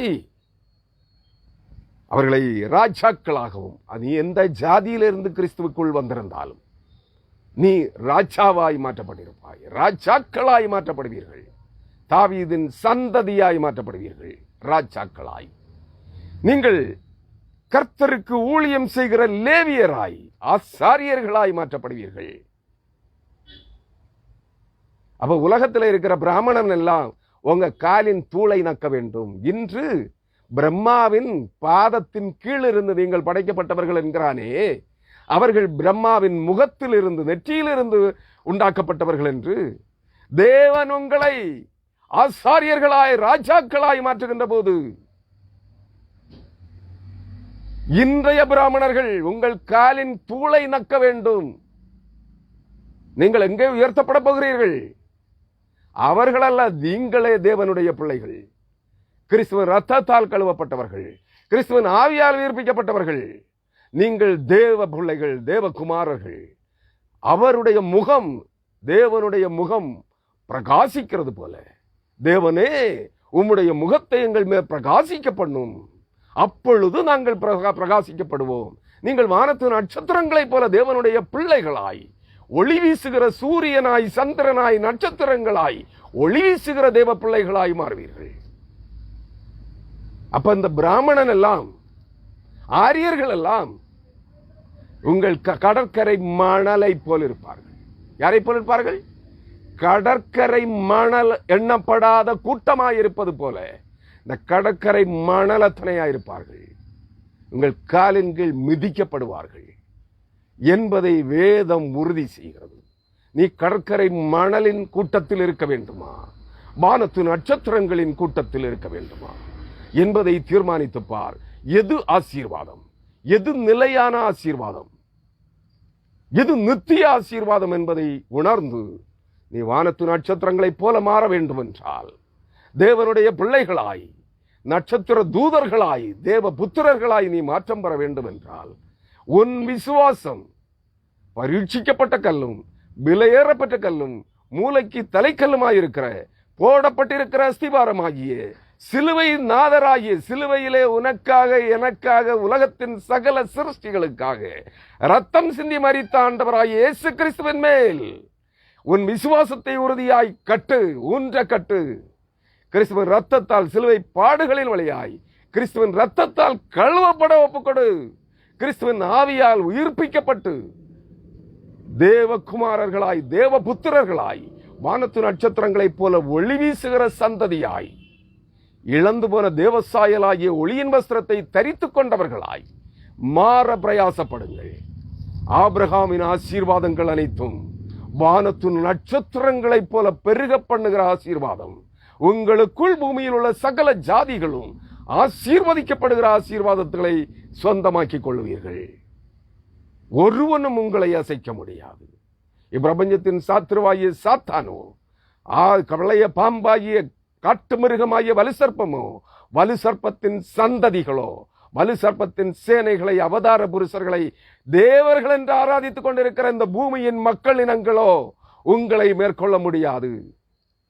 நீங்கள் தேவனுடைய ஜீவனுள்ள தேவனுடைய பிள்ளைகள் என்கிற ராஜமேன்மையை, ஆசாரியத்துவ மேன்மையை, ராஜரீக ஆசாரியத்துவ மேன்மையை பெற்றுக்கொள்ள அழைக்கப்பட்டவர்கள் என்பதை மனதிலே வைத்துக் கொண்டு கிறிஸ்துவை வேத வசனங்களுக்கு கீழ்ப்படியுங்கள், கை கொள்ளுங்கள், கீழ்ப்படிந்து வாழுங்கள், கிறிஸ்துவை ஆராதிக்க பழகுங்கள்.